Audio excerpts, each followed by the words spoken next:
Welcome back to Computer Science E1. My name is David Malin. This is Lecture 8, Security, and it's the first in a two-part lecture series on security, which is largely motivated by the sheer interest that folks tend to have in this subject, particularly as, one, it's rather in vogue these days, right? It's hard to pick up a technical paper or even CNN.com these days, and just once per week at least you see some article somehow related to the violation of privacy, the loss of data, the theft of some computers. We'll look at a few such articles tonight. Before we dive into security and, by extension, privacy, I thought I'd do one last demonstration of multimedia, which we did not air last week. Recall that we did show this example. This, of course, was an example of what file format? Shockwave flash, or flash files, a .swf, and the takeaway from this particular file format was what? What was interesting beyond just being cute about this file format? So it's interactive, so that was sort of a key distinguisher from some of the other file formats we looked at, right? Just hitting stop or play isn't exactly interactive. Rather, last week, we had these guys, although I tried to harmonize them a bit better. What else was interesting about this? Yeah, that was the neat thing. If we blew this thing up just by expanding the window, we seem to have a lossless blow-up. That is to say, it looks just as good at this resolution as it did at the smaller resolution. Why was that, fundamentally? It's because of vectors. What does that mean?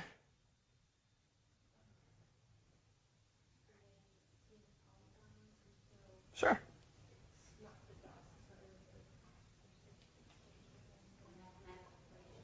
Good. So the essence of a vector-based file format is that it uses mathematics. It uses shapes like polygons, but defined with lots of x's and y's, so to speak, instead of, as you said, just dots, pixels. And it was the so-called bitmapped file formats that only used pixels. And when you only have finitely many pixels, like we saw for that mountain range, as soon as you blow it up, the best the computer can do is sort of just double the size of all of those pixels. It can't give you information where there actually is none. So a fun introduction to tonight, I thought, would be to do one more shockwave demonstration. This was a little animation that was put together by a Harvard undergraduate a year or two ago. I used to play this with a bit of trepidation, but I think, as you'll see in a moment, I'm no longer as worried about word leaking out that we promote this here in Computer Science E1.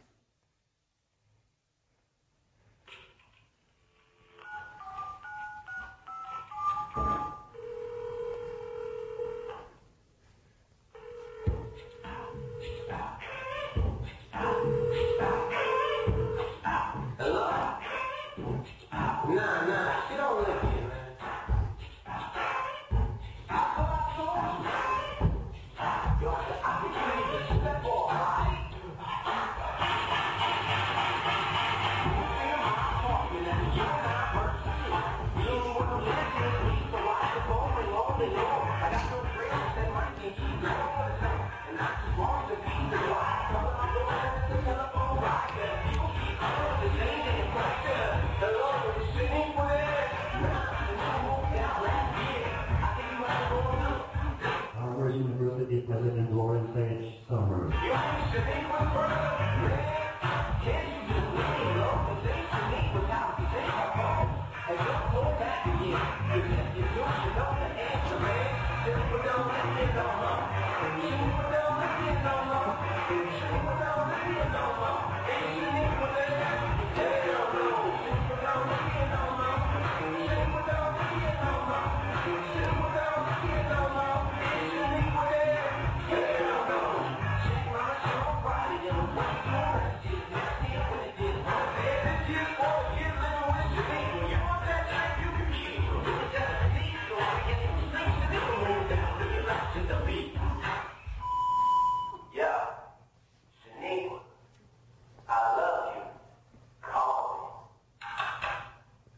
So anyhow, we'll link to that on the course's website if you'd like to pass it along or show some friends. We'll just leave it at that. We won't try to draw any lessons from that one.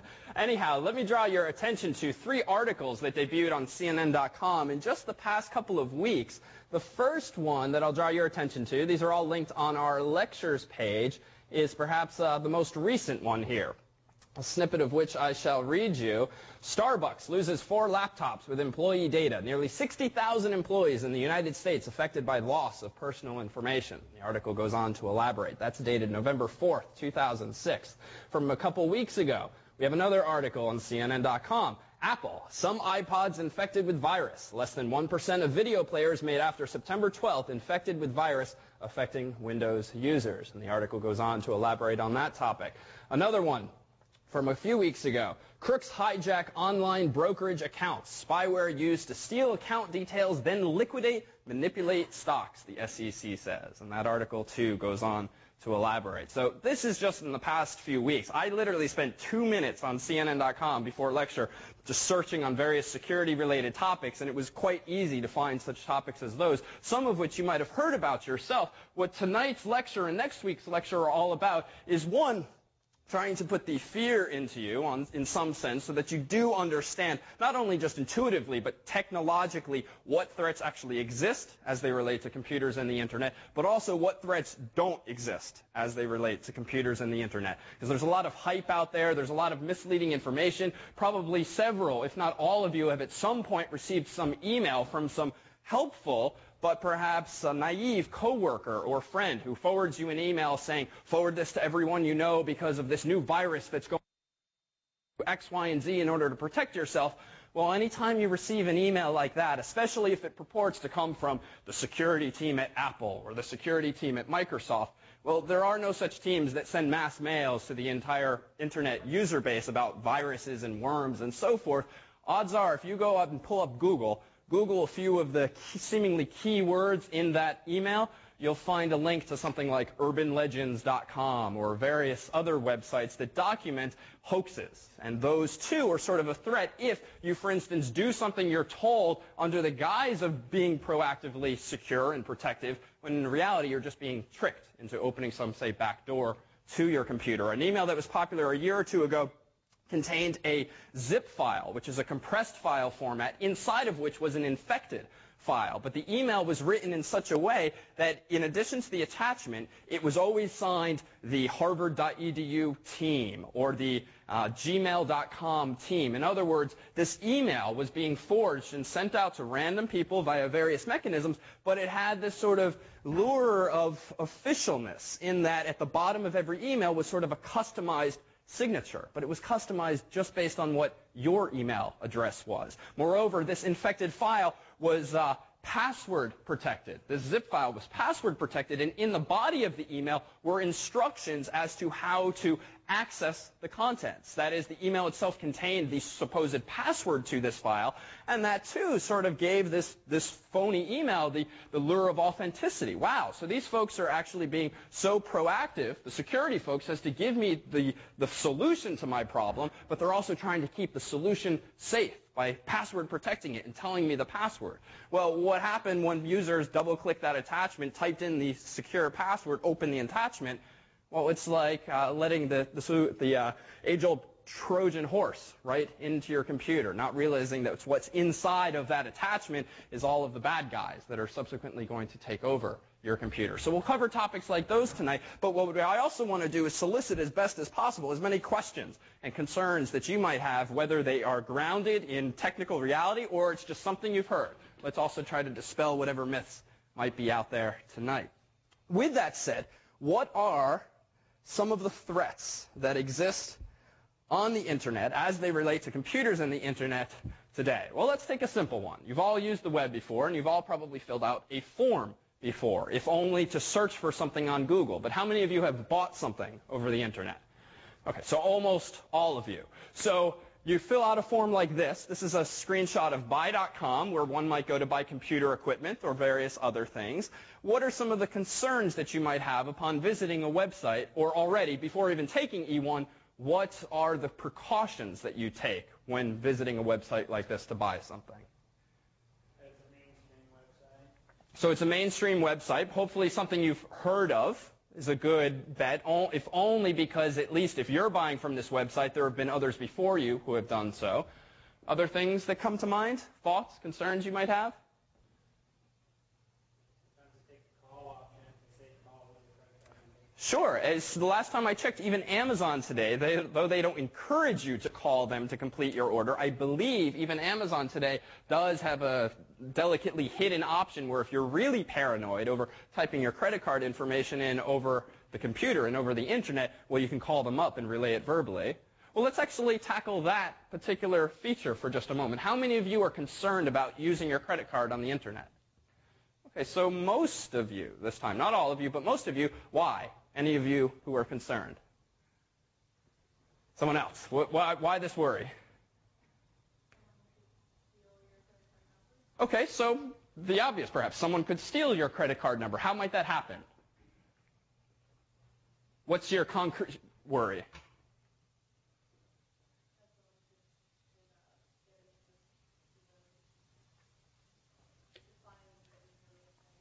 Okay, so somehow someone could find the information. In what ways might someone sniff this information? Well, let's consider a simple scenario, right? Just like people can wiretap telephones legally or illegally, suppose that someone was sort of sniffing your connection between your computer right here and buy.com. Well, couldn't someone who's just monitoring the internet connection or the Cat5 cable or the wireless connection between the two of you, could that person not just watch the zeros and ones go across the wire, figure out that those zeros and ones represent your credit card number, and therefore steal your information? Well, hopefully not, right? Hopefully the web gives you at least some measure of security. What is it that those savvy among you look for in a website when actually doing something that's sensitive, like inputting your credit card number?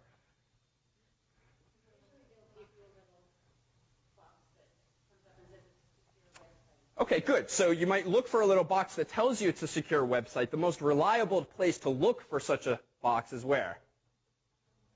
Sort of leading, right? This yellow padlock that I'm sort of obviously standing beneath is unfortunately a rather subtle clue, right? You have this huge screen, maybe 1040 by 768, and they decide to indicate that this is something you should trust by using this maybe 16 by 16 pixel icon in the bottom right corner of the screen. Firefox, I believe, does something slightly more obvious, such that in the address bar up top, where it says buy.com, it will change colors to, I think, yellow these days to indicate even more obviously that the site is secure. The funny thing about the boxes that you offer as a suggestion is that there are a lot of websites, in order to draw your attention to the fact that they're secure, they don't even tell you to look here. They just put a GIF or a JPEG in the web page itself, and guess what that GIF or JPEG says? Well, quote unquote, this website is secure. And you know what? They sometimes put a big yellow padlock that's this big, maybe 100 pixels by 100 pixels, but what's the irony here? I could put that on E1's website and tell you all day long it's secure when really it's not, right? So you have to beware, too, at what visual cues you're looking for. What is another way of telling that a website is secure beyond trusting this icon, which, in contrast to one that's in the web page, this is an Internet Explorer's window.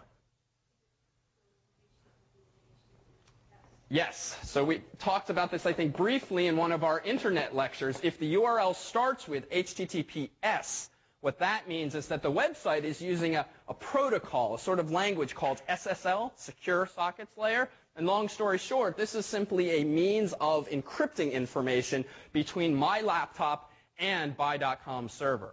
So in reality, though in theory someone could be monitoring the traffic between me and buy.com if they had physical access to, say, the wires that somehow connect me to buy.com, or maybe physical access to the routers through which my data is traveling, well, the beautiful thing about SSL is that it's end-to-end encryption. And by encryption, this is just a big way of saying the data is somehow scrambled. And it's scrambled so much these days that you can't figure out what the secret code is just with paper pencil. Even a very fast computer, a Pentium 4 with a 3 gigahertz CPU, even that, in theory, should not be able to figure out how to break this so-called encryption.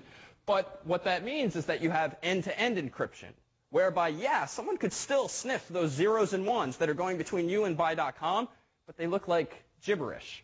It's as though you in grade school might have come up with some secret code to use to write letters to your best friend during class. You can pass it through the audience, other students in the classroom. Even if the teacher gets the message and confiscates it, ideally he or her can't understand the message because you're using some kind of gibberish that you and your best friend might have constructed. Or, more simply, you write it in a foreign language that the teacher doesn't understand. And so in Spirit, that's what happens when you have this little padlock, is that the data is entirely being scrambled between you and the other website. So threats in between you and the website really aren't of concern. Now, there is an esoteric attack whereby you can have what's called a man-in-the-middle attack, whereby you could create an environment whereby your browser is not connecting to buy.com, but it's connecting to some bad guy, and that bad guy in turn is connected to buy.com and is sort of relaying the information back and forth, but in the middle is decrypting and re-encrypting the information. But that is a very technical attack that certainly no one in this room, even the teaching fellows and I, should worry about, certainly when just conducting business over the internet. That would be a much more targeted attack. But with that said, you go and enter your information to this website. You go ahead and click Submit. Does there remain a danger to your credit card? Well, we seem to have, hopefully have reassured you that you don't really have to worry about what's between you, point A, and buy.com, point B. So where else might the threats be? On your hard drive. What do you mean by that?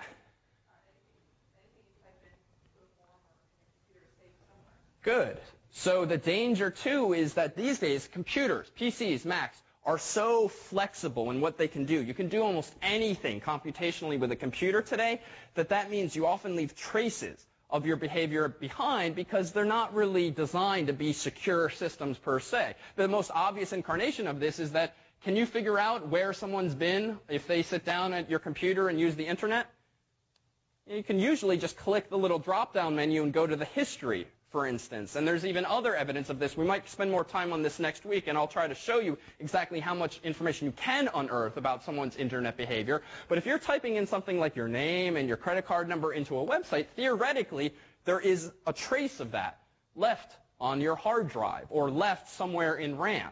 Now, again, the means of accessing that information sometimes are pretty complicated. So you probably don't have to worry about your sibling or your significant other or really anyone who shouldn't be using your computer getting your credit card number off the computer after you use it. But what is more dangerous, and we'll come back to later tonight, is a little something called spyware. Software that literally is designed, often maliciously, to spy on your behavior. Suppose that you have previously visited some sketchy website, or honestly you have kids who just tend to visit game-related websites, and with games often come free downloads. Unfortunately, with free downloads often come malicious software that's designed, if maybe just to pop up advertisements on your screen. Worse might be software that's designed to monitor the websites you're visiting so that the ads you do see are more targeted to places you've been. Worse yet might be a piece of software, spyware, that logs every one of your keystrokes and then every night at 4 a.m. uploads that information to some server so that that guy who wrote that malicious software says, oh, you know what, it looks like David logged into his Gmail account, he logged in with this username, and he logged in with this password, even though the password on the screen might show up as just dots. Well, that's just a browser thing. That's just aesthetic. The information is being stored somewhere, and if you type the letter A, B, C, well, if spyware is running on your computer, it can simply write to a little text file hidden somewhere on your C drive, the letters A, B, C. And then it can just email or send that file off to the malicious software author at some point in time. So where's the lesson here? Well, if you trust your own computer, you don't really have to worry about these threats. If you practice safe computing, which is a topic we'll spend a good amount of time on tonight, you probably don't really have to worry. After all, if you can't trust your own computer, I mean, what recourse do you have other than not to ever use your credit card on the internet? But you can also, counterpoint, I would never, for instance, use an internet cafe or a kiosk at the university to log into, say, my bank account or something that with information that's particularly sensitive, because if I might leave traces on my own computer of logging into some website, imagine how many traces are lying around on the computers in the labs here or in, say, an internet cafe. You certainly don't have control over what software is on there. In fact, Harvard now has, 30,000 FAS accounts? I would bet you that you could, within minutes and just a slight bit of cleverness, figure out the usernames and passwords of many users on campus just by dropping a piece of spyware on the computer labs here. And even though the computers are designed to erase programs after a while, well, you notice it's sort of a nice thing. If you ever try to check your email on these kiosks or in the lab and, wow, you don't have to log in because someone already logged in for you, Well, if someone already logged in, what does that mean? They've had access to the machine. What might they have installed? Anything, right? And if they've installed software and it's now running and you sort of just have this nice open terminal that you can now do anything you want on, who knows what that computer itself might be doing and where your information might be shipped off to. But back to this credit card scenario. So if we're worried now that not so much about the transfer between A and B, but about the vulnerability of data at point A, especially if I'm not on my own computer, where else might we be concerned? All right, so we did A to B. We did A. Where's the other threat? All right, so B. So on the other end, there is information being stored. Perhaps that information is being stored ephemerally, such that as soon as the transaction's complete, Buy.com forgets your credit card number and subsequently just requires that anytime you want to buy something, you input it again. But how many of you have used websites multiple times that remember your credit card information?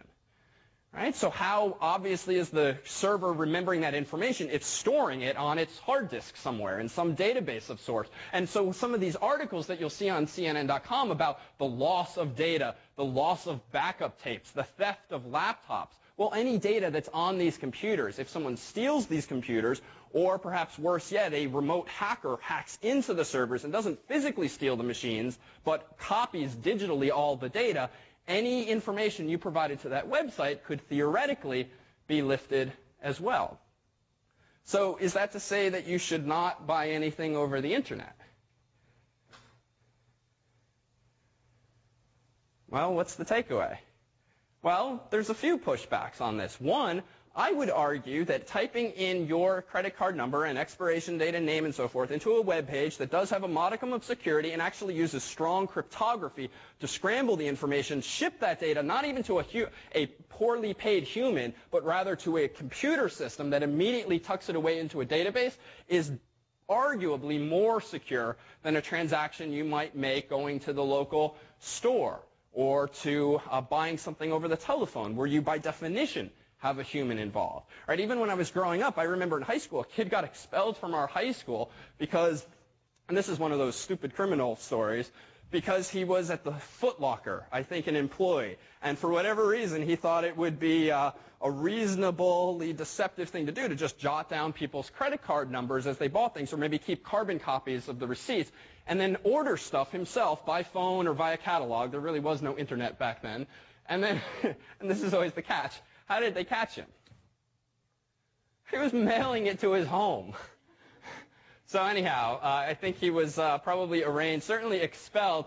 But this is only to say that when you have humans involved and many fewer transactions, there's less likelihood, I would argue, that your data is going to be compromised. I mean, back in the day, you'll remember, like at restaurants, you would get not only a receipt printed by a machine, but you'd also get literally the carbon paper, and those too were those were threats to your credit card information, because what was on that piece of carbon paper that usually people would tear off and just leave on the table? Well, what's imprinted on the carbon paper? Right, the credit card number, your name probably, the expiration date, perhaps some more information. This too was sort of a weird memory from my childhood. I have many memories of dinners with my grandfather and our family out at nice restaurants where all of a sudden there'd be a burst of flames on the table because my grandfather's exit strategy from nice restaurants, they gave these carbon copy slips to dispose of them, wasn't to tear it up, wasn't to put it in his pocket, was to burn it in the candle in the middle of the table. But it's secure. The data is not being stored in a form if you've already destroyed the data. So again, question on the table. Should you be buying things over the internet? What's another protection in place beyond the cryptography and beyond the fact that there are relatively, if any, humans involved? Relatively few, if any, humans. So you can certainly have defenses that we'll revisit tonight and next week, software that protects you against such spyware, so you could minimize that threat. But also, I mean, if any of you have ever had a credit card stolen, how much money have you ever been out? Right, this isn't perhaps the recommended way to deal with theft, but frankly, if my credit card information were ever lifted or stolen from my pocket or somehow stolen from a database, call American Express, explain the situation, and I would bet that it's not going to cost me anything. In fact, my American Express number is 372398. That's all you'll get. But the point is that even credit card information these days especially given that electronic systems are so fast and so constantly online, it's very easy to shut these things off. And so I would say we're not talking about your home address necessarily. We're not talking, unless it's your billing address, we're not talking about your Social Security number, which in and of itself has never been secure, but people tend to think more along those lines. You're also covered in just a real-world logistical sense by the credit card companies. And to be honest, if you take one lesson away from tonight, I would say genuinely that there is no reason, no sufficiently compelling reason not to use your credit card on the internet, provided you know there's an encrypted website there, it's a reputable website, and it's not, for instance, a debit card. I might be a little more concerned about a debit card only because you might have to fight with your bank more to get those funds back into your account. But if it's a credit card where the charges are only going on your statement, you're in typically a better bargaining position if the bank doesn't have your money yet. But that would be the only rule of thumb I follow. I would have no concerns these days over buying things over the internet. Heck, even with the first, 8 digits of my credit card number. You can try to figure out the other 7 or so. It'll take you a while. Okay, questions on credit cards, forms, as they're called, on web pages. What about these things? Everyone always seems to be scared about cookies. What's a cookie? Who's scared of cookies?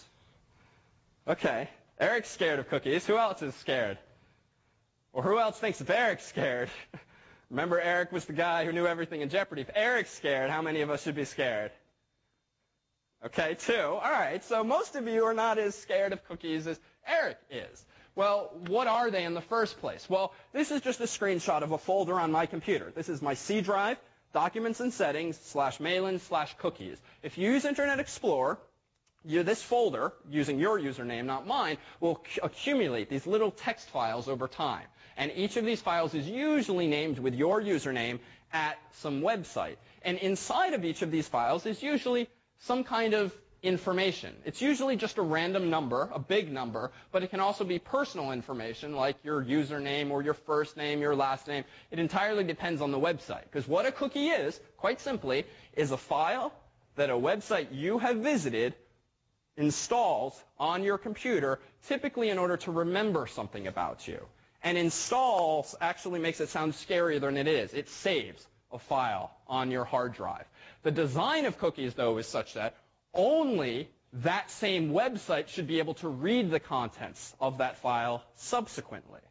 Well, why might a website want to remember who you are? Or, relatedly, why might you want a website to remember who you are?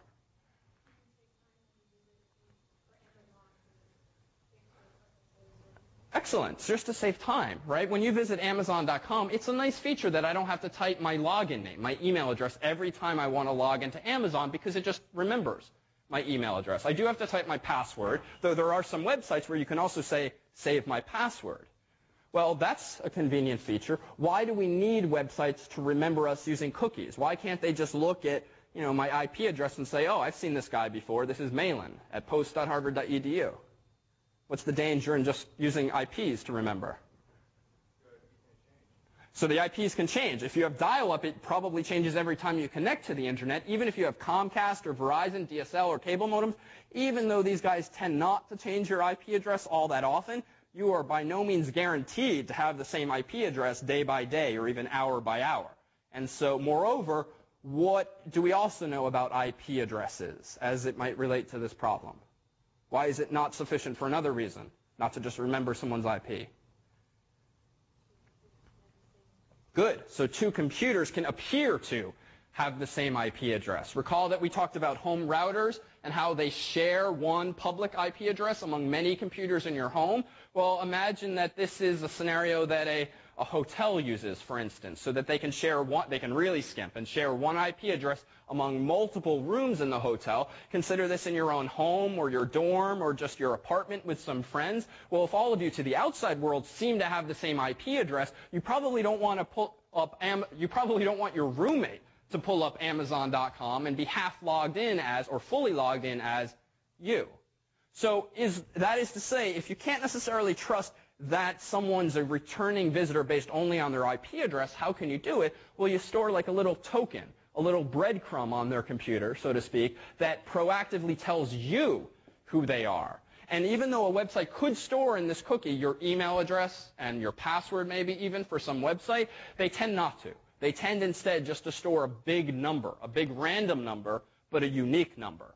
So that essentially when you visit Amazon the next time, your browser, i.e., is designed to send to Amazon with the request for the homepage whatever the contents of Amazon.com's cookie is. And it might be a big number, 1, 2, 3, 4, 5, 6, 7, 8, 9, maybe even bigger. But Amazon then uses that number, looks it up in their database and says, oh, you know who I gave 1, 2, 3, 4, 5, 6, 7, 8, 9 to last week? David Malin. With this email address, let me present him with a web page that's customized to his criteria, as he informed me last time. So where's the danger in cookies? They sound like a wonderful thing. Well, it turns out that they can be used to track where you're going on the internet. And this is big business in the advertising business. When you visit a website like CNN.com, you've probably seen ads, right? Banner ads, flashy ads of some sort, and you've probably seen those on other websites too. If you look, as we will in the future, at the HTML for those websites, you'll see that a lot of those ads don't come from CNN.com. They come from, say, DoubleClick.com or ads.com.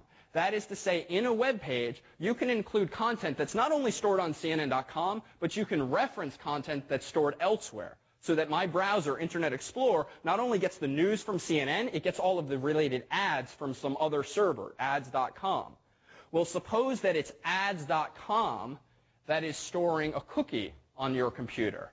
Well, if ads.com has partnerships with CNN.com, MSNBC.com, Amazon.com, and a whole bunch of other websites, if ads.com is sort of the middleman who's always present just because they have really good business relationships with all of these sites, ads.com can realize via this simple mechanism that, oh, this guy, I don't know who he is necessarily, but I do see that he's visiting CNN.com, and I see that he's visiting MSNBC.com and Amazon.com. Why? Because the browser is always sending the same cookie to ads.com, even though the web page being pulled up is a different website altogether.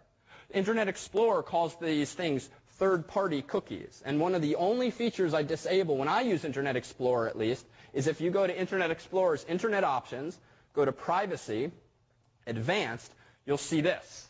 You can override, quote-unquote, default cookie handling. A first-party cookie means a cookie from CNN.com itself. A third-party cookie means a cookie from, say, ads.com when you visit CNN.com. And so what I do always is I just click block third-party cookies, largely because it doesn't really impact me and there's no reason that website needs to know this information. Is it a severe threat? You know, not really. Maybe I'm getting more ads about whatever topics I tend to be interested in on the web. Maybe that's not a bad thing. But personally, I feel it's not their business.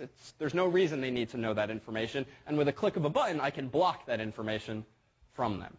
However, there have been bugs in browsers. And this is when people used to be scared more so about cookies. And a few years ago, when Internet Explorer might have a mistake in it, such that it would give to CNN.com not just CNN's cookie, but someone else's cookie. And this became a concern because now not just third parties who are supposed to be embedded in the web page were correlating information, but any old website could figure out who you are, not specifically, but who you are by these relationships among the websites that you might be visiting. Well, let's make this a little more real. Beyond something like cookies, well, what about just where you go? Right? We mentioned in a previous lecture that the U.S. government, at least, has been calling on ISPs to start retaining data on clients for, at least 3 months or so to facilitate federal investigations into computer-related crimes. Well, what does that mean? Well, that means the feds have essentially been asking Verizon and Comcast and other such entities, could you please keep around a log of every website that your customers visit, of perhaps every instant message your customers visit, although that would very quickly take up too much space. But odds are they're asking for what websites did the person visit, what are the headers of the emails that they sent. So even if the ISPs aren't keeping around all information, because you can only imagine if in just an hour Comcast kept copies of every byte that flowed across its network, that probably is not cost feasible. But it is a little more feasible to maintain copies of who did David email in the past month? Was he emailing, someone at alqaeda.com? Right? This is essentially, in goofy spirit, what the feds are asking for, that kind of data. What websites was David visiting? Well, It turns out that even if the feds do or don't get what they want, someone does have this information. Who does know, by definition, what websites you're visiting? Beyond your own browser, obviously. What? Very non-committal answers tonight. The service provider does, but let's assume now, and this is generally true, they don't keep this information around now because, one, they don't need it, two, it's expensive, and three, it's just an administrative pain to do so. So who does know where you're visiting? Okay, so ads.com, perhaps for the cookie-related reasons. Well, what if you go to CNN.com? CNN, by definition, knows that you are visiting them, right? Well, how many of you have a Google Toolbar installed? So a few of you. Google Toolbar is this little thing in the browser that lets you search the web without having to go to google.com. You can just type it into the search box up here. Well, if you don't pay close attention when installing this software, you might unknowingly say to Google, you know what, report back to Google where I'm visiting. And the benefit to you being that they can try to give you better results if they know something about your web browser behavior. If you have a Gmail account and you have Google Toolbar, well, this little icon up here will become green when you're logged in. What that effectively means is that Google has the ability then, and is sort of warning you with this little light, that they can be and probably are monitoring the websites you're going to, not to be snoopy, but rather to help give you better results based on the types of places you're clearly going. When you type in, a search query into Google, this too is becoming a big concern. AOL goofed recently, or they realized they goofed when they disclosed all of these all of the data related to searches that some of their clients had been using. And there was a story, I don't remember the specifics, but of a woman who had no idea that published, I think on some website or maybe in some paper, were details as to, what kinds of websites she had been visiting. And on first glance, it sounded sort of weird or sketchy because they were medical terms. It was certainly personal, if nothing else. Well, that is to say, anytime you use a search engine, that search engine knows certainly what you're searching for. Well, just how much data is being accumulated? Well, here's an example of an analysis we ran on E1's own logs for E1's website, and this is just for the month of October from last year. So I essentially went 1 year back, ran a program on all of the logs that we maintain on the course's website, which doesn't really keep information about you personally, except like the grades area and so forth, which we do keep a close eye on. But notice that just over the month of October, this is the number of requests for pages or files on the website. What's sort of curious about this graph? What's sort of obvious about this graph? So it hugely spikes around October 27th, 2005. Why? Exam 1.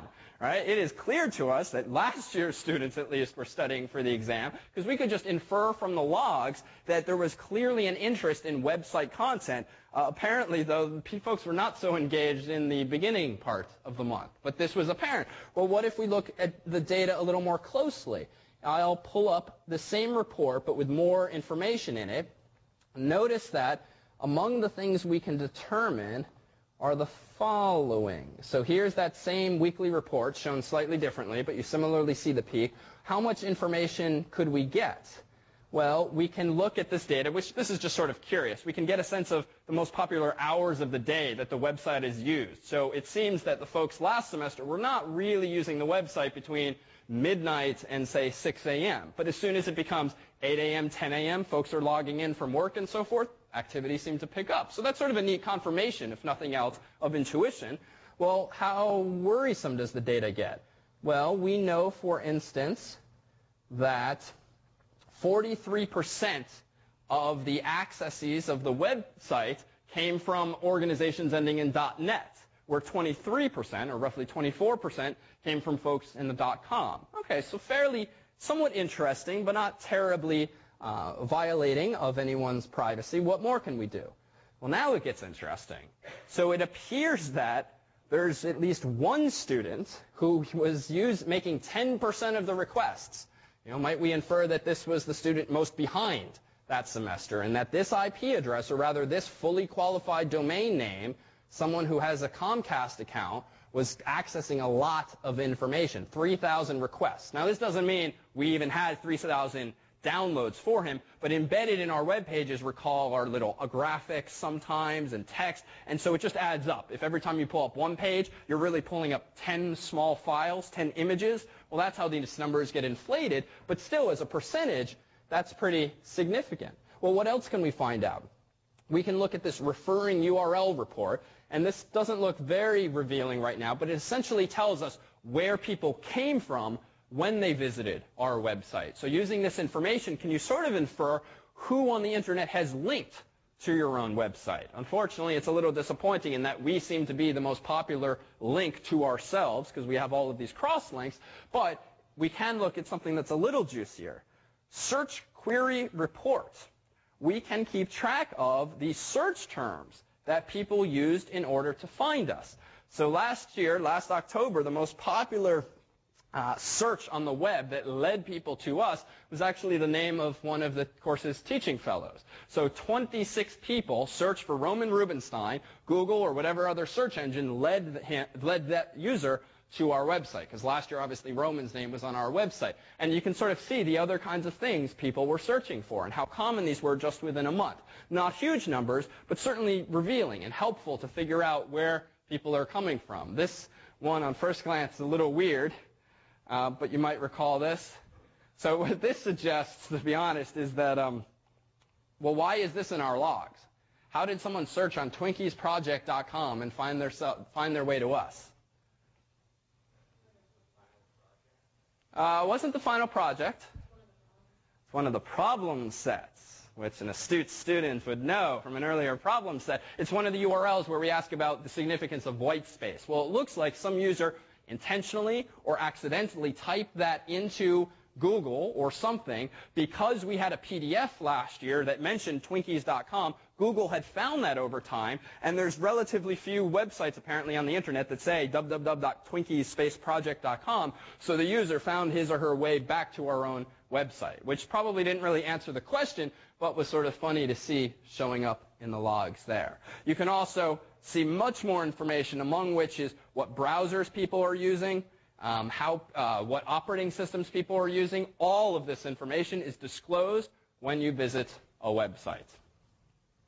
So with that said, question on these potential or supposed threats to one's privacy. Yeah? If you have those fully qualified addresses that you should figure out, do you have to have access to, say, Comcast's internal information in order to figure out who that was? Absolutely. If you wanted to actually find out who this struggling student was, you would have to, for instance, subpoena Comcast and get the information from them. More cleverly, how else might you get this information? Let's start thinking like a security expert. Okay, bribe someone that works there. You can do it less expensively and more cleverly as the staff, at least. What could we do? Email him and do what? How do we know who he is? Chicken and the egg. Fool him into telling you who he is. How might we do that? A survey. Tell us what your IP is. We could, right? It'd be sort of clever of us to just incorporate into a problem set, hey, for 10 points, tell us what your IP address is. People would probably give up themselves for 10 points. Well, we could also, how about this?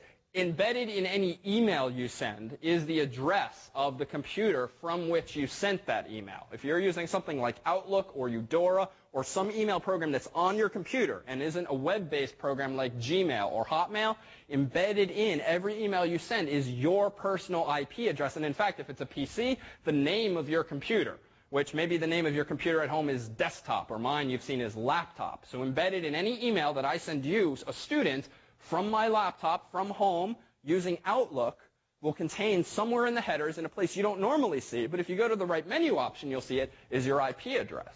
So what I was thinking of, and these other tricks work as well, we email the class and we ask, please respond to this email, confirming that you got it. Right now we've got the IP address of everyone, at least the IP address from which they sent those emails. So that might be a clever way as well. There's another trick you could use. This is used by spammers sometimes. Well, how many of you have ever received an email that's not just text, but looks like itself a web page with graphics and HTML, as it's called? Well, probably all of you at this point. If you've ever received an email with pictures and colors and more, animation even, it's probably because that email itself is HTML. It's like you've been emailed a web page. Well, if you've been emailed a web pages tend, by definition, to link back to some main server.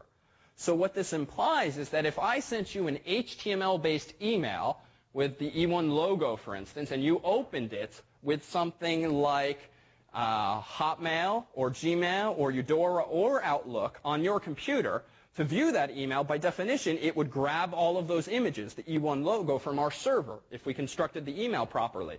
What this means is that we now know that you have read our email. Moreover, we know from where you've read it.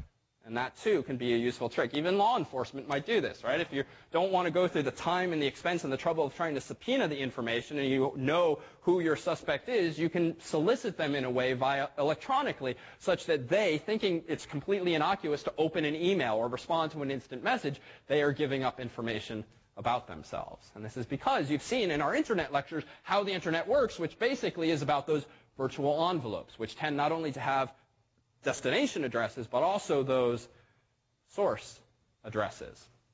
Well, what are some measures that you, a user, might take to defend against this information, or protect this information? Or rather,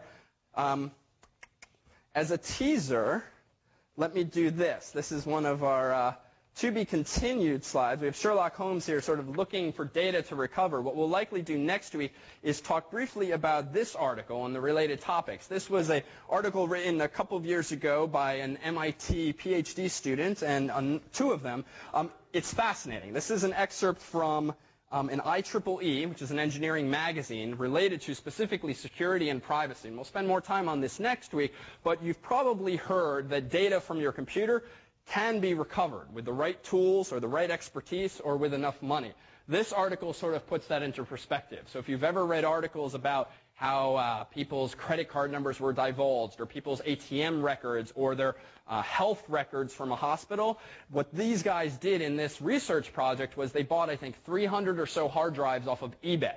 They then analyzed each of those hard drives using their own computers for data.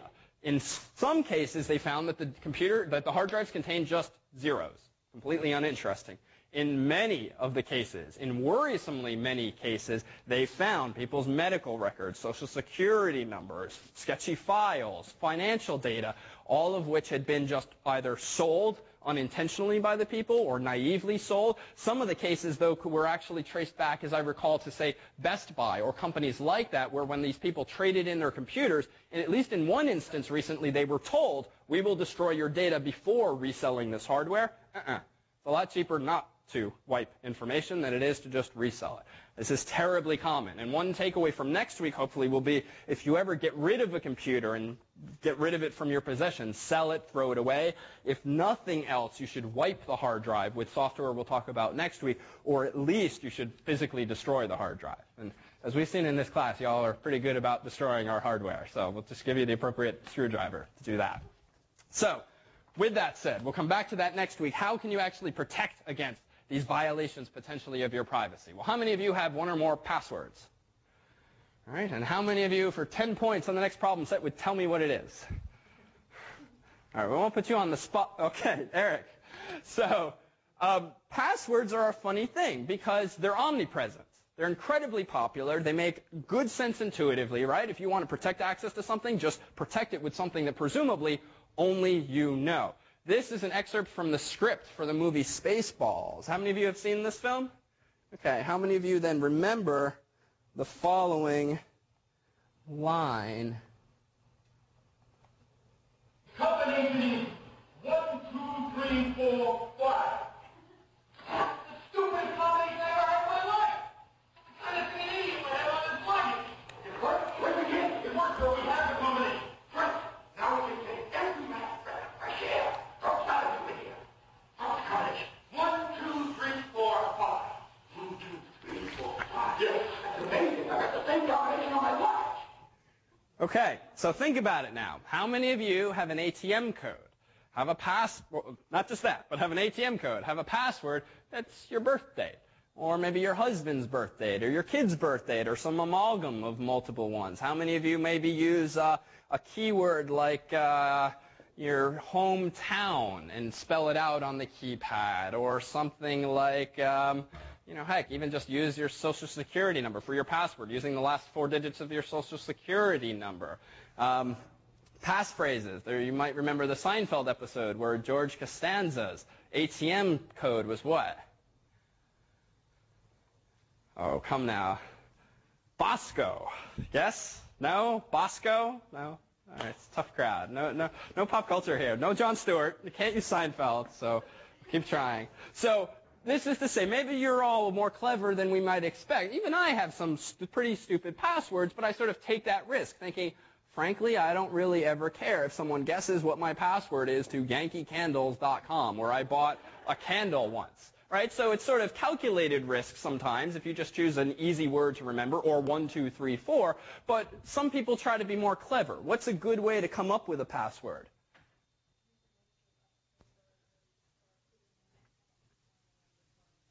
Good. So use characters other than just alphabetical characters. Use capitalization in a sort of random way. Use numbers or letters. What else might you do?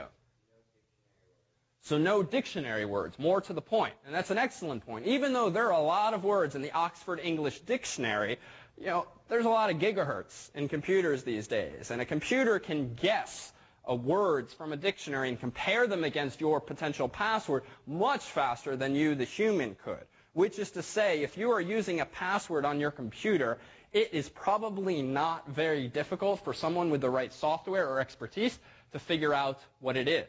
In fact, a friend of mine demoed for me once.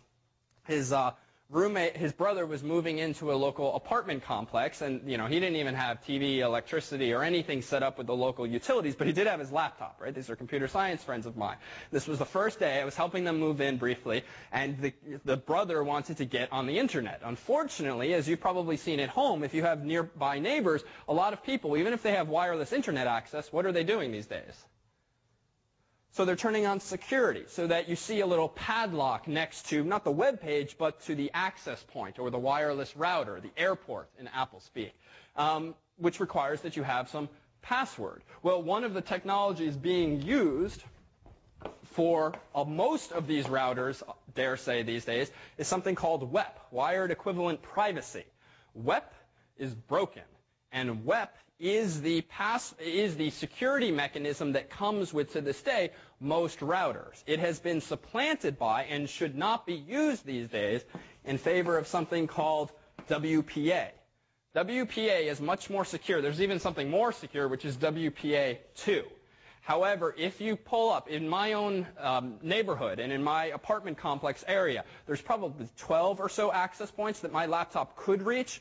None of them use WPA or WPA2. They all are using WEP, and you can tell that if you have the right software. It'll tell you what's being used. And the relation to the story I was telling was that there exists software, just like there exists software to crack people's passwords, there exists software to crack people's WEP passphrases or secret numbers, such that my friend was able to pull up this really neat Macintosh program, and within minutes, literally minutes of just sitting there running the software while he went to the kitchen and got something to drink, by the time he came back, minutes later, he was able to access that person's access point, because the computer just very rapidly figured out what the passphrase was for WEP. And this is not uncommon. WEP is broken. And WPA is much more secure, so far as everyone knows currently, at least in its known implementations on most popular platforms, operating systems and so forth. But even WPA is not secure if your password is 1234. It's really not that hard for a computer to guess that kind of number.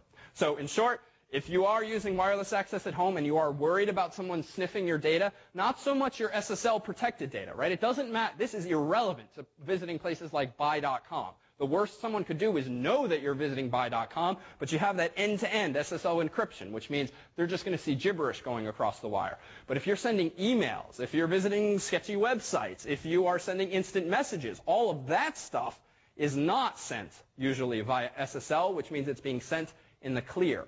And using software known as a packet sniffer You can literally watch what someone is doing on the internet, especially in this age of wireless. You go to a local Starbucks, which has access points, which don't use encryption, which means all the web pages and instant messages being sent from the local cafe are going through the airwaves. And with the right software, you can sniff all of that information. And so it's sort of ironic, even though in recent years, people moved away from using devices called hubs, which are sort of a precursor to what we called switches. Recall that switches were those central nodes that were pretty smart. If data was coming from A to B, only B got the data. Well, in the past, a hub would, upon receipt of data from A, would send it to everyone connected. And that was a bad thing. And that's the way it was in my undergraduate days, whereby you could pretty much sniff the traffic of everyone locally. There was really no good technological solution to that. There was a very good administrative solution to that. What do you do in a university to prevent people from actually sniffing each other's data? Right? Stiff penalties. Throw them out if they're caught doing this. So for the most part, it was not done. The irony is, if done right, it's not detectable. So go figure. Though nowadays, even though we've gotten toward more secure wired solution, as soon as you move to now wireless, you sort of open the doors again to these potential attacks. So again, if you're worried about sending information in the clear, like emails or instant messages, one, just don't. Or two, you have more technological solutions, some of which we'll revisit next week. A buzzword that will come up will be a VPN, a virtual private network, for instance. So, passwords. Use letters, use different capitalization, use special punctuation symbols. What about this? What about being clever and saying, you know what, instead of using the words, instead of having a password of 1, 2, 3, 4, why don't I use an L2, what does a 3 look like? An E, so E, and then the 4, if you flip it over, is an H. So I'm sort of being silly here, but this is a common heuristic. People will often substitute letters that look like numbers or numbers that look like letters because it's still sort of a mnemonic for them. Even though it's not the word or the sequence 1, 2, 3, 4, at least if you speak, you can do, let's see if I get this right. I don't think I even got this whole thing right, but elite speak, right? This is sort of cryptically written words where 3 tends to denote an E because it kind of looks like an E if you flip it around. Well, leet speak, and I didn't even write it out. You can write it more cryptically than that. The thing is, if you know how to speak leet speak or do these sort of trivial substitutions, so does a guy who's trying to crack your password. And all that guy is going to do, in addition to trying all dictionary words, is going to try all dictionary words substituting a 1 for an L or an L for a 1 and vice versa. So even these tricks, not so reliable. Useful, because you can remember them better, not so much more secure. So what's the catch here then? What's the most secure type of password? Okay, so that's... It's an excellent point, right? You have these conflicting interests, right? You probably want a good password for at least the most sensitive information, but it's too secure if you don't remember it subsequently. All right, so a little quiz. How many of you, perhaps at the office, have a little Post-it note on your monitor? Yes? No? How about the drawer next to you, under the chair? Okay, at least, even if all of you are sufficiently security conscious not to have this, stroll through the office tomorrow and see just how many folks do have Post-it notes on their monitor or on the top of the drawer. This is a solution that many people employ, and it's sort of an IT person's nightmare. Right? You're trying to promote safe computing, but the pushback is that it's too hard for them. It's too difficult to remember. And as you say, even I probably logged into hundreds of websites over the past few years, and I've used hundreds of usernames and passwords. It's just not realistic for a human to remember all of these things. So what did people end up doing? Use the same password. What's an obvious problem then? Right. If one of those websites, Amazon's database is stolen or part thereof, and someone is specifically targeting you, or just takes a guess, if this person's sort of web savvy enough to buy at Amazon, I'm going to guess they bought something on eBay, or they bought something on some other popular website. You could write a computer program that tries those same usernames and passwords on other websites. Questions? Comments? Well, packet sniffing we covered in already. This was just to depict the sort of scenario that was worrisome before. We'll skip over this slide. This was just a reminder of how this is a TCP header is laid out. And the lesson here was simply that all that esoteric information that we waved our hands at before, at the end of the day, it's going through in the clear on the internet, which is to say anything that is being sent from your computer can be sniffed by someone in the local area, either on a wired network, if poorly implemented, or particularly on a wireless network. Yeah? Can you show us what the interface of a packet sniffing program would look like? Can I show you what the interface of a packet sniffing program would look like? Maybe. Let me, during this 5-minute break, test something out and see if that would be feasible. A little how-to of sorts. Okay, let's take a 5-minute break. We are back. So I'm pitching tonight's and Saturday's section as well as workshop. So the section has been billed cryptically as TF's Choice, and the TF's Choice turned out to be content management systems. They basically, it's one way of creating and publishing web pages and keeping them organized, so I highly recommend that you come to the section if you can. And then we have a very exciting workshop headed by Ray Diaz. It's the gaming workshop, and he will take you through a really comprehensive history and background of gaming, and plus he has an exciting demonstration planned.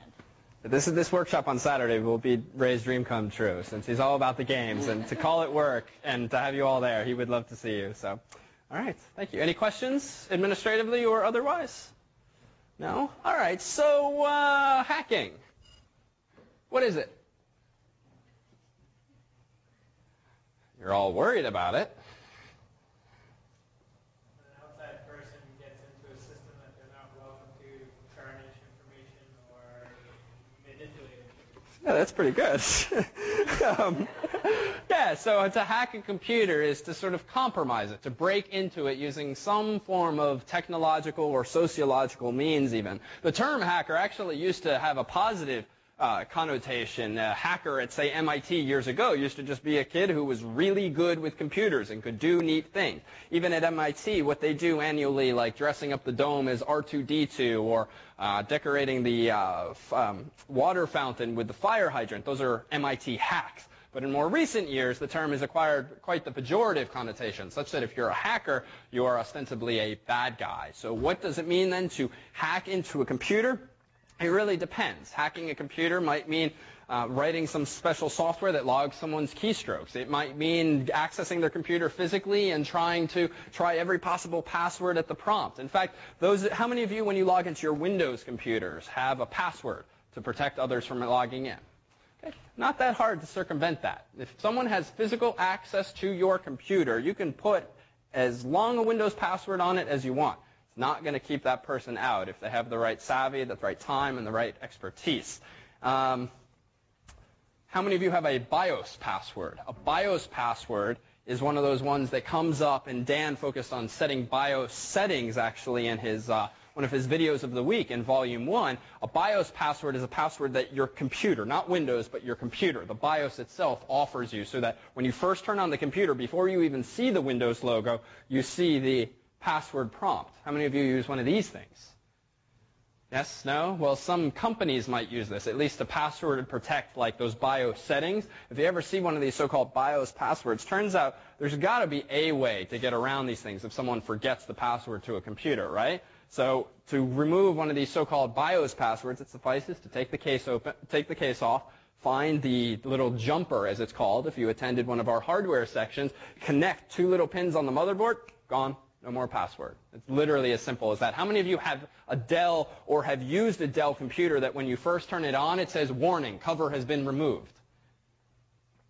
Wow. All right. So suffice it to say there exist Dell computers. I don't think they do this anymore, such that when you turn them on, if the cover had ever been removed, it would inform you as much.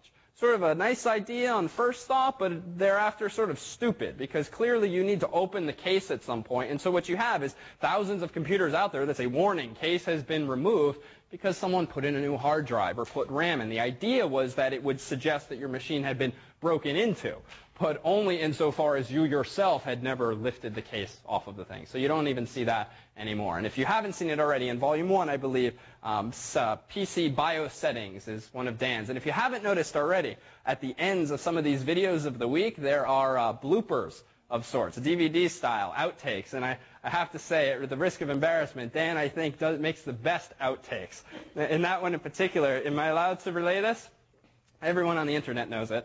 So there's a wonderful blooper at the end where this video, as I understood it, was ostensibly about how to set a BIOS password on the computer. And Dan's reaction is priceless when he boots up the computer and says, "There's no BIOS password," after having spent an 8-minute video teaching you how to set a BIOS password. So that's in the outtakes, and there's more juicy stuff like those in them. So let's make this a bit more concrete. Hacking is sort of a general term. What is one way that one might try to get you to divulge information, which isn't necessarily hacking, but it's certainly in the same spirit of these malicious activities? Well, phishing.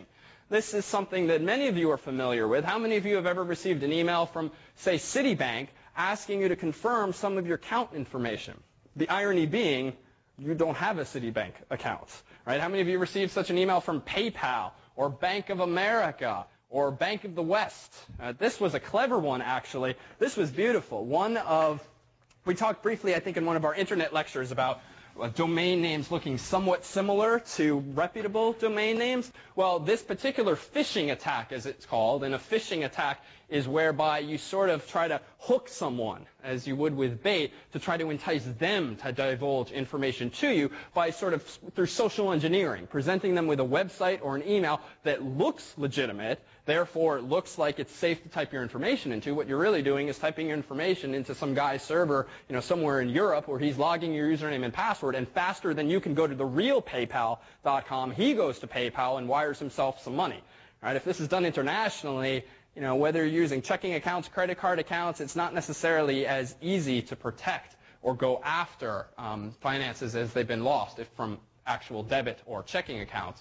But this bank was pretty neat. This phishing attack was neat because the URL that people were being invited to go to was Bank of the West.com.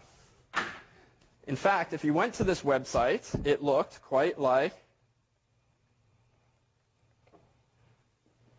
okay, no I in of, and no, there we go. Okay, so it looked like this, right? Some random bear is their logo. So this is the Bank of the West, a West Coast-based bank. Okay, looked pretty credible when you visited this website. Turns out what most people who were hooked by this scam were logging into was not that, was this. Now, I'll grant you my handwriting is atrocious, but I did do one thing intentionally in this scribbled writing. Yeah, not even. Now, it wasn't Bank of the West. It was Bank of the West.com, which, frankly, in like a 10-pixel font at the top of your screen, when you visit www.bankofthevvest as opposed to Bank of the WEST, you're not going to notice the difference, most likely. Even the most astute of computer scientists probably would not notice a subtlety like that. Wherein lies the problem? Well, part of that is just English alphabet or the printing of the font. It's hard to imagine a robust way of preventing even against an attack like that. And just to contextualize this, essentially, people received emails that said, go to this address, looked like a legitimate address. They pulled up bankofthevest.com. They didn't notice that it was two V's instead of a W. They tried to log into their website. They're actually logging in, again, to that guy's server in France who's logging their account information, logging in, transferring the funds elsewhere. They've been duped. It's a clever attack, and it's hard, again, I think, to imagine ways of protecting against each and every one of these things. Well, here's what are the tricks that you can at least use to lower the probability that you're going to be duped. Well, what's perhaps the most reliable way to ensure that you are not being scammed? So you could call your bank, certainly, and try to vet it there. I would wager that the typical person you get on the phone probably isn't going to know what you're talking about. So while reasonable, you probably wouldn't get through to the right people. So probably not a useful call to make.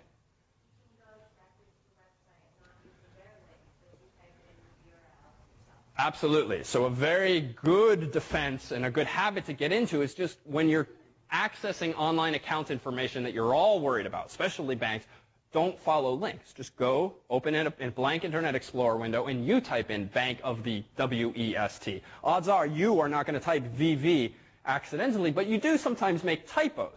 And so it is, in fact, important to be careful as to what you're typing, because if you accidentally reverse transpose two letters, well, we saw in our Internet lecture that it's very easy to buy a domain name. And what people will do, scammers will often do, is just try to buy domain names that are very similar to real domain names, just banking on the fact that, hey, if there's thousands of people every day accessing this website, odds are 0.1% of them are going to make a typo. That typo is going to lead them to my website, which I made look just like Bank of the West's website, but in fact, it's just my server in France, for instance. I keep saying France because there was an instance where a guy in France was doing this a few months ago. So what do you have to do? You have to be careful as to what you type. What's a useful trick? Well, one way, too, if you're not quite sure what your bank's website is, like Bank of America, it is bankofamerica.com, but maybe you're not sure, is it BOA.com, because they use that acronym a lot? Well, what's a good trick? Not wholly guaranteed to work, but a good trick for checking what the real website is for an address, or for a website, rather than looking up some printed material? Well, a wonderful approach is to leverage Google itself. Right, we talked briefly about, we've used Google certainly, and if I type in Bank of America, typically the best match will come up, the most credible match, the one to which most other people in the world are linking to.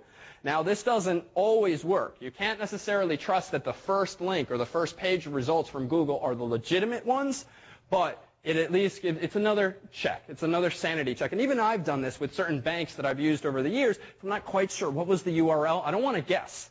I'd rather at least get some positive reinforcement, if probabilistic reinforcement, that where I'm going is the right address.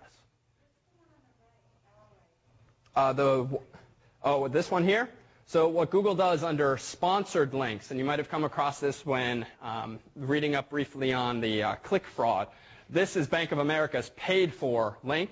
They capitalize it differently, but we know from our Internet lectures that's okay. That's even more reinforcement, because odds are some scammer is not going to pay the relatively high cost that Bank of America is probably incurring to get their link to be number one there. But then again, you never know. And just as you've probably seen this before, if you type in miserable failure, trying not to be too political here, but this is a common example. So that's sort of funny. So this is an example of what's called Google bombing, whereby some folks, via some means, a while back sort of collaborated via blogs and emails and so forth and said, hey guys, let's all create a hyperlink on our webpage that goes to whitehouse.com/George or whatever, but the text of the hyperlink is miserable failure. What Google tends to do, because it's a dynamic system, it sort of infers from web pages what's the most popular and what pages are about miserable failures. If you have thousands of people on the web with way too much free time creating links on their home pages to George Bush's website, but calling those links miserable failure, Google sort of infers a relationship between miserable failure, quote unquote, and George W. Bush. If you go to Wikipedia, you can search for Google bombs or Google bombing, and you'll see perhaps a couple of other examples of this. It's just a hack that works with Google, and Google's policy is pretty much hands-off. They don't want to even manually tweak things like this. People accuse them of being political, but this is sort of a side effect of having the sort of dynamic system they do. So with that said, what are some of these? What else can you do? Well, here is 4 emails that I've kept over the past few months. This is in my show folder for my E1 folder here, and they're just 4 spams, really, that at least are sort of interesting for discussion. Take a look at this first one. So I got this email here from E-Trade Financial. Notice that using the latest version of most mail programs is generally a good thing, because Microsoft and others have gotten smarter about how to help you help yourself when it comes to security, such that I mentioned earlier that HTML-based emails can be dangerous. Right? They can reveal where you are because they load the E1 logo. Then we know you've read our mail. What Outlook 2003 will do, if you configure it as such, and this is the default behavior, is it won't show you HTML-based emails unless you proactively say, you know what, go ahead and display as HTML. And then it will sometimes even go so far as to warn you, saying, hey, are you really sure? In fact, notice what it did. It showed me almost everything, but not the pictures. So case in point, it's not downloading the pictures as one additional measure, because as soon as I download those pictures, where are they coming from? It's coming from this Fisher's website, if it's even still up. So let's try that. All right, my email address is out there. I'll show you how many spams I've gotten in the past few weeks. So it's still working. Now, where they're pulling that from is unclear. They could even be pulling that link from eBay just to borrow their imagery. But the point is that this is what the email looks like. Now, you tell me, what are some suspicious signs in this email? What should be the most obvious? Oh, sorry? Yeah, it's a little ugly, to say the least. It's not the most beautiful work of art. The biggest warning flag should hopefully be, I don't have an E-Trade account. Right? That works. So you might wonder, well, this seems pretty stupid, this scam. If they're sending millions of emails to most people who don't even have E-Trade accounts, what's the point? Well, again, it's scale. And the marginal cost of sending another email, it's practically zero. Pretty much is zero. Which means even if of the million people you email, only 1% of them have E-Trade accounts, well, that's still, 10,000 people. That's still a lot of potential victims at relatively no cost. Well, what else is a little worrisome, or should be? Poor grammar. This is sort of the funniest thing on the internet when it comes to the scams. I have yet to meet a criminal on the internet that reaches my inbox who can spell English correctly. You would think, and this is such a common thing, honestly, almost every solicitation that I've seen like this has some typographic or just aesthetic bug. And you would think that if you're going through the trouble of sending out 1 million emails, you might somehow spell check the thing or copy the prose from some real E-Trade email.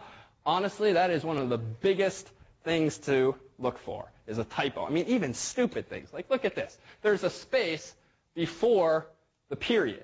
And you might have to be pretty anal to notice things like this. But if you use a computer long enough and you notice, well, maybe even stupider is EasyNet Connect. I mean, I don't even know what that's getting at. So there's another telltale sign. What else is there in this email that's suspicious? Yeah. So E-Trade is really enthusiastic, potentially, but that too, we'll chalk it up to aesthetic weirdness. Who's it sent to? So it's sent to undisclosed recipients. That's a little weird. Now, there's an efficiency argument there. It can be more efficient for E-Trade to just BCC everyone. However, most companies tend not to do this for the very reason that you picked up on. It looks a little suspicious. And that's effectively what this guy did. BCC'd me and probably thousands or hundreds of other people. Who's it sent to in the greeting? Customer. Hey, if this is from E-Trade and I have an account with them, they probably know my name. That, too, is a good cue. Now, this, too, is sort of a tar pit, potentially, though, because a lot of companies, reputable ones, will tell you these days in the email, this is legitimate because we know who you are. And then they'll put your name in it, Dear David Malin. Now, that's something, right? Because it means your email address wasn't just harvested from some random website. But frankly, when you've seen my email address on a website, what else have you seen on that website? My name. So even this, not surefire protection. It's not that hard to get not only lists of people's email addresses, but also their names. So even there, the industry is sort of promoting that as a way that, hey, only E-Trade knows your name. That's not so true. Anything else in this email? Well, let's scroll down. What about the link? So it's faulty, or at least the text thereof is faulty. And this is sort of neat. A neat thing about Outlook, at least, and some other email programs is if you just don't click but hover over the link, it will show you, if briefly, where the thing is actually going. And we'll talk about this in our HTML lecture in a couple of weeks. But for now, know that when you make a web page or you send an HTML-based email, the way via which you make a link in the email is literally you type this, href for hyperreference.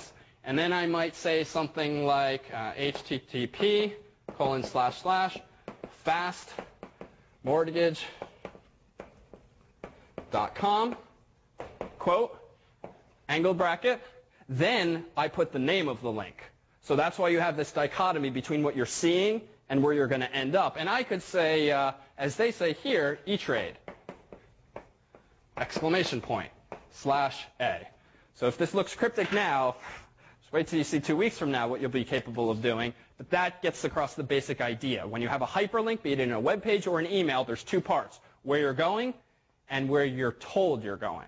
And those do not have to be the same, as in this case they aren't. In fact, if we pull this up, so it looks like this guy has been shut down somehow or other. It goes to fastmortgage.com with some weird spaces there. If we go to the real website, so that's sort of interesting. So this actually seems to go to at least a website that exists. Just how reputable they are is perhaps unclear. So buyer beware. Well, there was 3 other emails in here. Let's see if there's anything interesting. These are always fun. So one, again, we have bad formatting, bad English, bad punctuation. And honestly, what's really sad, you might be laughing at how silly this is. This essentially is what? Telling me he's got a lot of money. Yeah, this is coming to me as a surprise. He was totally convinced to write me in reference to the USD 11.5 million. You know, what's sadder than the English here is the fact that there are people who do get duped by these things. Not even just in email, right? You'll see on, what are those, like Dateline, over the years, there's always a story occasionally of someone who's been duped out of their life savings by some scammer, which to a typical person would seem so obvious, but not necessarily to all folks out there. So clearly things like these work, even though hopefully to the astute eye, it would not catch you. What's with this? Let's see, remain. Yeah, it's just funny when the English, they don't even try. So hopefully you would not at least fall for something like that. Is there anything else here? Oh, so here's a fellow from Tunisia. Medical treatment. She was married to Mr. Robert. So that's nice. Again, like, I don't understand this. Like, it's one thing to get the English wrong, but the comma's in the wrong place. I find this fascinating sociologically, that this is so common over the years. Here's another one. I have now defined the nude... I have also explained the 5 cosmological blunders of the last 85 years. Go to Joseph N. France. Dare I? We might have to edit this video. Oh, it's legit. Again, it's in France. So there's some sketchy stuff going on in France, it seems. So we'll leave that to you. If you're interested, blackhole thermodyne.site.voila.fr/enter.html. Anyhow, where are these phishing attacks coming from? Well, they're essentially spam, right? At least that's how they're masqueraded. Just to put into context here, if you think you get a lot of spam, I dug up my spam folder here. The first email in my spam folder that I have not yet deleted is from December 20th, so 3 or so weeks ago, and the last one is from probably this morning, as of 6:55 p.m. In this folder, I have received in 3 weeks 2,221 spams. Fortunately, all of which have been automatically flagged as spam. Those were not manual spams that made it to that I put there and that went into my inbox. But there's a lot. And again, this gives you a sense not necessarily as to how many mailing lists I am on, but just how cheap it must be for these things to be sent. And if just in 3 weeks you're receiving this much. Yeah.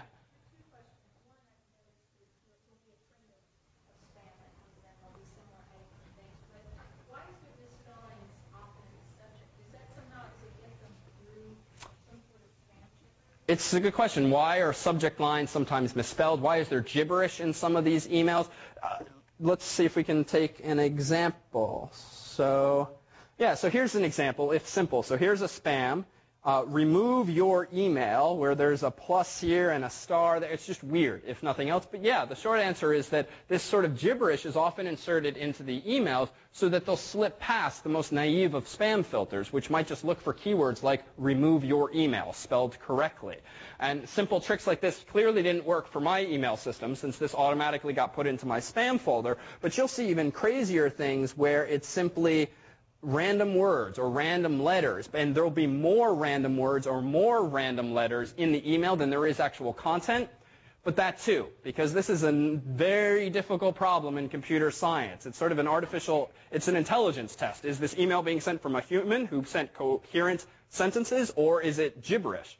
It's tough to tell if it's just gibberish, and if it's more gibberish than it is English, because if you can understand that this is gibberish and not English, what you then have is a sort of artificial intelligence, which, as you've probably seen, doesn't really exist. Computers are not so good at recognizing and repeating convincing English. So it sort of goes hand in hand with this. Is there anything else juicy?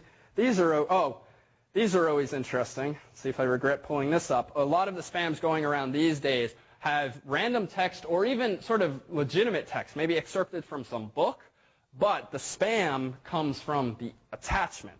The attachment being a GIF or a JPEG, which is a nice relation with our last week's lecture. Fingers crossed. Okay, it's just an investor's email. So what you have here is an HTML-based email where the spam effectively is in the form of a GIF. And what Outlook is doing is showing you that GIF as well as the email text, but this is much, much harder for a computer to detect because this requires essentially optical character recognition, which for an arbitrary graphic like that is difficult. That is to say, we notice this as spam. Computer, not as easy to detect as much. Correct, most likely. If we click this, nothing is happening. So nothing happens when I click on this GIF. So this is one of those, but this is one of these investment things where they're trying to push up the price of some penny stock. So what they're hoping is you'll not click a link necessarily, but call up your broker and request a million shares of SBNS, therefore driving up their stock price. It's clever. Spend out millions of emails, you got enough doofuses on the internet who then call their brokers, drives up the stock price temporarily, you sell from some foreign country, make a quick profit. How well this works, I don't know. Some spams, and keep an eye out for these, because these are another curious one. I'll get spams sometimes that are relatively short, no links, no attachments, just gibberish.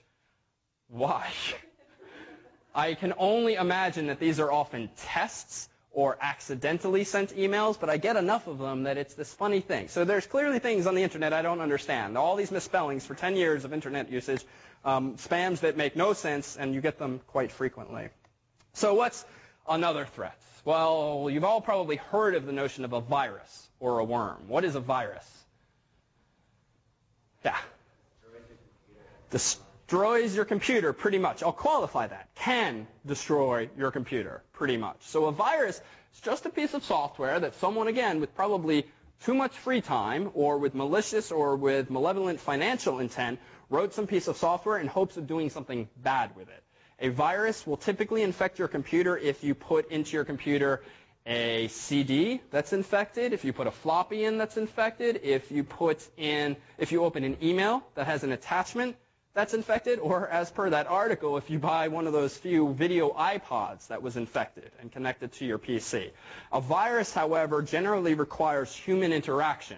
Simply receiving an infected email is not sufficient for all intents and purposes to infect your computer. You can only get infected by opening the attachment. And dangerous attachments include anything that's executable. You should never, here's another takeaway for tonight, never, ever, even if it's sent from someone you know, open a .exe on a PC that was emailed to you. Fortunately, you don't see these that often coming through because most system administrators just block emails that contain executable attachments, which is sometimes annoying if you know what you're doing and you want to send an exe. Similarly, potentially dangerous are zip files because they in turn can contain files that are infected.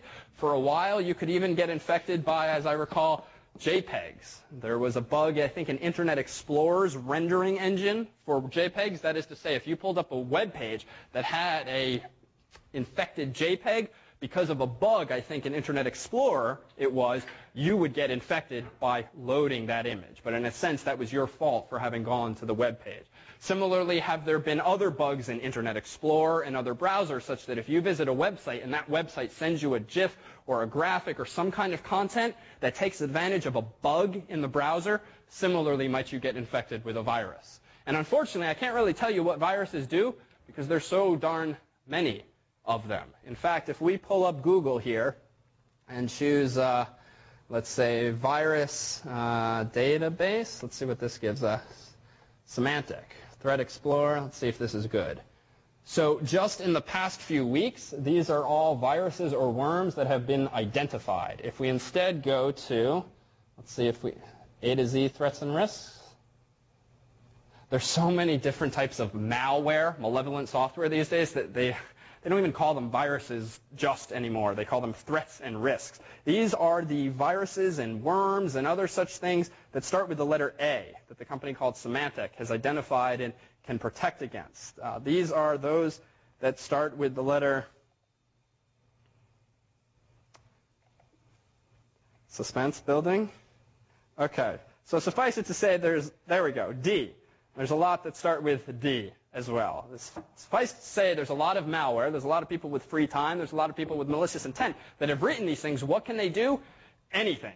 Virus is just a piece of software. And if you can write a piece of software to erase the contents of your hard drive, you can write a virus to erase the contents of your hard drive. If you want to write a program that sends emails, spams to everyone in your Outlook address book, you can write a virus to do precisely that. All they are is programs. And the problem is once you open an infected file, by definition, viruses tend to infect other files. So it's often not sufficient just to delete the infected file. The thing sort of moves around your computer and tries to hide, in a sense. These antivirus programs, what they try to do is detect all files that have been infected, and they try to remove the piece of infection. It's like a biological virus. It attaches itself to other cells. In this context, it attaches itself to other files and tries to hide there. But it uses a host file to infect. It doesn't just exist on its own. A worm, by contrast, is similar in spirit. It can do anything, but worms are dangerous in that they can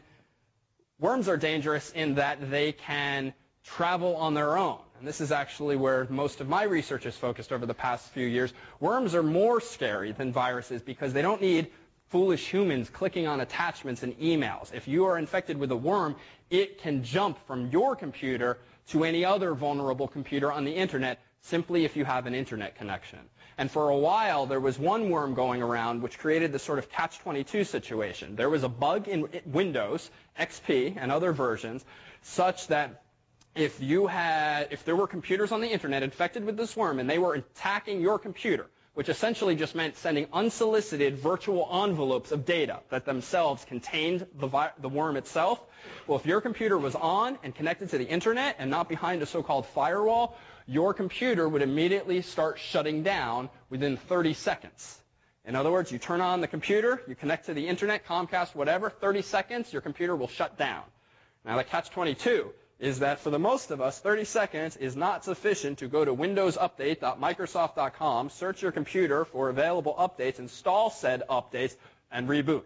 That doesn't happen in 30 seconds. So I even went over to family friends of mine to try to help resolve this for her, and it literally was this catch-22. To get rid of the infection, I had to download the fix from Microsoft. To download the fix from Microsoft, I needed to connect to the internet. To connect to the internet, I was subsequently shut down after 30 seconds. And you can imagine the nightmare this causes for companies like Microsoft if you can't even fix people's problems because the threat itself renders them unable to fix it. These are very expensive, very scary problems. There are recourses, some of which we'll come back to next week, but in short, they can do anything. Turns out most viruses and worms, dare say, don't do anything that interesting. They are often buggy, they'll break things, but in theory they could delete all of your files, email all your files to someone else, just send generic spams, or they could even damage hardware in select circumstances.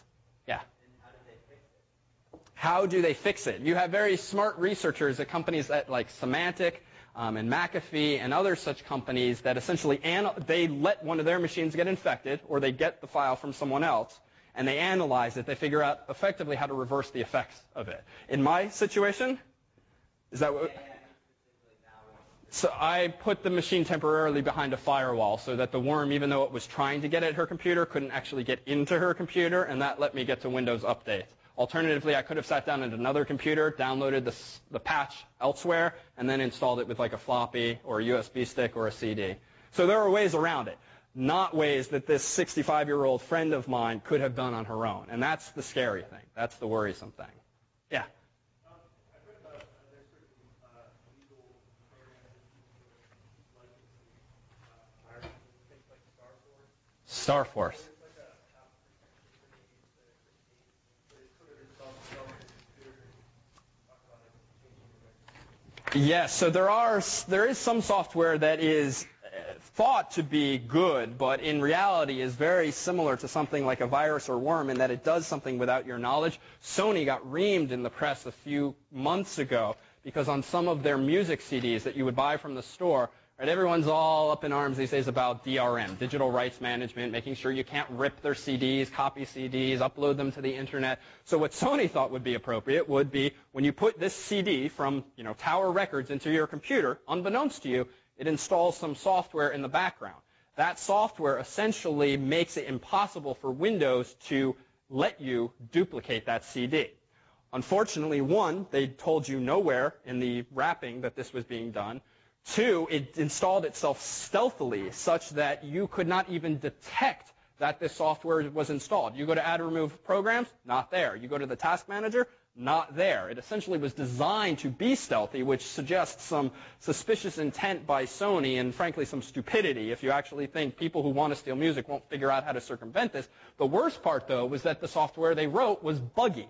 And it was buggy in a way that could theoretically have let an outside hacker take over the computers of anyone who had played this music CD in their computer. And this was very bad PR for Sony, who's already struggling as a company of late. And it sort of spoke to this conflicting interest of protecting people's intellectual property and just implementing stupid technological solutions, particularly without users' notice. So, in fact, very much related in spirit to that is what's called spyware. And we talked about this already tonight. Spyware, like viruses, like worms, is software that, as the name suggests, does bad stuff. It tries to spy on your computer. The earliest incarnations of this stuff was perhaps to just pop up ads relevant to where you're going on the web. These days, you see spyware being used to harvest your email address, your passwords. It can upload things to other websites. If any of you have kids, and you let your kids play games on the internet, playing games like Frogger and free games that they might find, these kinds of sites are riddled with spyware. And spyware usually has to be installed by a user. But browsers tend not to be designed very well, such that how many of you have ever received a prompt that says, yes or no, do you want to do this? And you realize that if you hit no, you're not going to be able to proceed. Well, what do you hit? Yes, especially if you don't understand the message. Most of us, if you want to get at something, yes, I just want to get to the content, and you don't even appreciate what the websites are doing. And that is one common infection mechanism where you yourself have said, yes, give me this infection, when really all you really want is give me Frogger or give me the game I want to get to. If you download file sharing programs, those too are often riddled with, like Kazaa in particular, comes with a whole bunch of stuff installed with it, which is a little risky.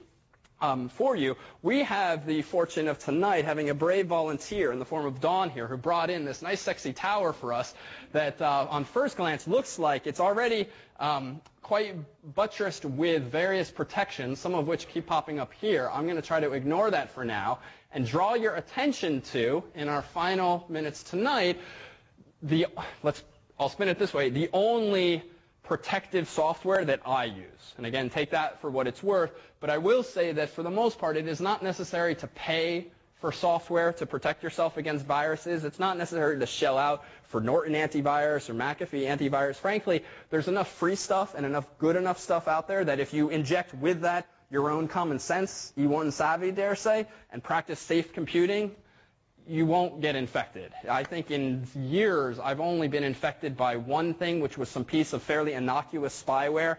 I don't know how it got there, but this is one piece. There's far fewer than some of the situations you'll see. Again, that elderly friend of mine, she has grandchildren who come over and use her computer all the time, and often what I'm going over there to do is clean off the kind of stuff that she has littering her computer. So Dawn has volunteered her computer to be a quick disinfectant case for us. We'll try not to step upon anything too suspicious or sketchy. The program I'm going to show you is Spybot. This, from personal experience, is the only program I've used to eliminate spyware. There's a bunch of options out there. I would never download something that's suggested to you by some website, only because there's a lot of anti-spyware software masquerading as anti-spyware software that in fact is spyware. So take it only from the recommendation of a friend or a reputable company. The nice thing about Spybot is that it's free. And sort of Julia Child style, I downloaded it earlier and installed it, and it put this link on the desktop. What I'm going to do is just run this program. We have a nice handout that will be linked on the course's website as to how to use Spybot that will hold your hand more than this quick demonstration. But I want to show you two things, and we'll ignore any of Dawn's protections that pop up. The two things that I personally do with Spybot is if I use Internet Explorer. The immunize button is a wonderful thing in that it will immunize against up to 13,222 possible attacks on Internet Explorer, some of which are related, so the number's slightly inflated, but even if it's a tenth of that, that's still a lot of stuff to worry about. What the immunize button does, essentially, is protects Dawn's computer against websites that might try to infect her just by visiting them, for instance. And that's a pretty quick process. Now that's done. But what Spybot is also useful for is disinfecting a computer. If I click up here, search and destroy, and check for problems, what that's going to do, and we'll see perhaps in the progress bar in a moment, that it is searching now her hard drive for the 52,708 forms of spyware that the authors of Spybot have detected over time. You will find that there exist products from like McAfee and Symantec that do the same thing, and they're not necessarily all equivalent. There's probably good overlap in a lot of them, such that some catch something that the others don't. This is free. Those other programs might come with your computer, and that's great, but again, I don't recommend paying for this stuff necessarily. There's relatively little software you need to pay for these days. You can also, for antivirus protection, we recommend, or I personally recommend, AVG, which is the only thing I've used for the past few years because it's free, and it updates itself every night. It works pretty well, certainly well enough, arguably no much better than the paid-for software, even if, again, it's missing some things. But again, you can go to this website here and download the free version. And they, too, I just noticed today, seem to have some kind of anti-spyware software as well. I've not tried that. What you want to be careful with these products is sometimes they're a little overzealous, such that you'll get these weird prompts that I keep clicking cancel to that Dawn's computer is prompting me with. And this is the trade-off with this software. If you want really good protection, you're going to get false positives sometimes. That is, false alarms. The computer says, whoa, this looks sketchy. Do you want to proceed? And then what you find yourself doing is exercising your own judgment, which, one, is probably annoying in that you're constantly clicking prompts, and two, you probably installed that software because you don't know better than the software. So there, too, it's not necessarily the best of situations. What's nice about Spybot, at least as we recommend it to E1 students, is it doesn't really ever prompt you, and it doesn't maybe it errs on the side of letting something through, but it's not confusing, I think, once it's actually installed. It just blocks things silently, which is nice. AVG, similarly, just runs in the bottom of one's computer. I won't install that, but I will show you one last piece of software, which is the only other tool I've ever used to remove spyware from a computer. This is the tool that I personally have had to use in the most tricky of situations, whereby the spyware just isn't coming off the computer. And I realize that we can't really do justice to the process of disinfecting a computer in a lecture. We actually do have a section on this, disinfecting a computer, quote unquote. Tonight's meant to just introduce you to, see, even that's sort of interesting. So we'll just see, even just ignore that. So our goal here tonight is just to mention these software names, let you play around with them if you download them off the course's website. Hijack This is nice because it really gives, where is it already running? It really gives you finer control over what you might want to remove from the computer. Why am I not seeing Spybot? Hijack This. All right, we'll cancel this, and we'll run it again. What Hijack This does is if you click its scan button, and again, I realize this is a cursory tour, it shows you pretty much line by line all of the stuff that is loaded into your computer's memory at startup. A lot of this stuff comes from what's called the Windows registry, which essentially is a huge, poorly designed preferences file, among whose features is that entries in this so-called registry can be loaded at startup time. Some of you probably know that, is it okay if I go here, Don? Okay, so Dawn does not presumably have any sketchy software loading up on startup. If I go to her startup folder, it's kind of far down. But this is where most Windows users, if they know it at all, know that stuff in your program's startup folder is loaded at startup. But there is a whole bunch of stuff that's loaded at startup that's not in that folder. You can see such things in an interface like this, Hijack This.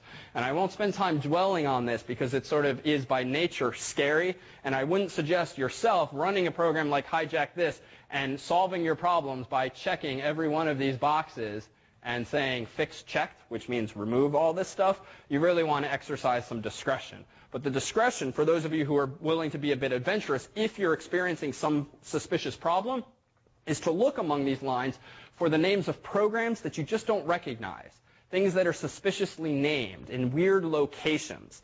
Now, the gotcha here, of course, is that, and this is the irony, a lot of spyware is not cleverly hidden. It's installed in some folder and given some weird name for whatever reason. So you can infer from that weirdness that it is malevolent software, and you can probably just delete it by checking a box and clicking Fix Checked. But clearly a smarter spyware author might call his spyware msword.exe, put it in a folder called Microsoft Office in your C drive so as to just, in a social sense, confuse you or make you think, oh, well, Microsoft Word, that's okay, but in reality, it's actually spyware running there. For whatever reason, you don't tend to see this that often. Spyware authors, not so clever, not so concealing, probably because they don't have to be, or they don't realize they should be. But if you're particularly savvy and a bit adventuresome, and if you're ever having a persistent problem with spyware that things like Spybot cannot solve, this is a wonderful tool to use, but you want to run it in what's called safe mode. And this, too, I'll defer to our dissecting a computer section, but realize this catch-22 as well. Often you can, it's actually not so much a catch-22, I'm overusing that tonight. So it's a predicament. Often, spyware, if it's running on your computer and you try to remove it with tools like Spybot or other tools, you won't be able to because it's running. Safe mode on Windows is a mode that you can put your Windows computer into such that nothing except Windows itself is running. And therefore, you can run programs like Spybot to actually disinfect it. So the teaser we'll end on tonight is what exactly is on Dawn's computer. It looks like there were, let's just read it off, 18 problems found, perhaps of varying worrisomeness. There's some kind of error there, which we'll ignore for tonight's purposes. Some of these might just be cookies of some sort. Spybot's a little overzealous when it comes to protecting you against cookies, even if they're not that bad.